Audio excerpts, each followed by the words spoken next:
ਸ਼ਾਦੀਆਂ ਦੇ ਮੌਕੇ ਤੇ ਸਾਰੀ ਸਾਰੀ ਰਾਤ ਲਾਊਡ ਸਪੀਕਰ ਦੇ ਉੱਤੇ ਝੁੰਮਰ, ਤਾੜੀ, ਗਾਣਾ, ਮਿਊਜ਼ਿਕ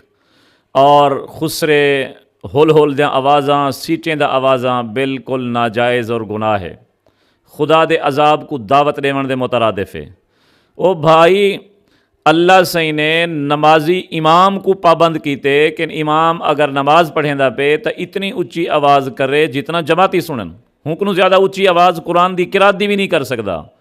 مولوی صاحب، خطیب صاحب ممبر دے ہوتے اتنا جمعے دے موقع تے یا باقی موقع تے او لاؤڈ سپیکر استعمال کریں جتنا ضرورت ہوئے۔ اساں جو شادیاں دے موقع تے میوزک الگ گناہ ہے، اللہ دے عذاب کو دعوت دیوانے والا ساری ساری رات توارے ہی عمل نال بڈھڑے شدیں دی آرام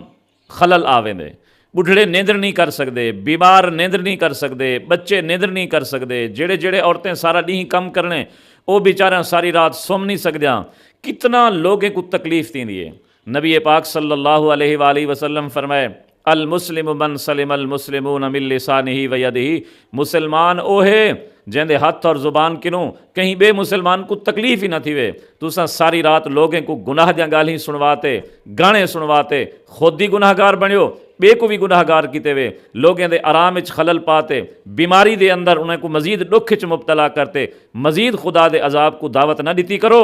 اپنا بھی خیال کیتا کرو، اپنے ہمسائیں دا بھی خیال کیتا کرو۔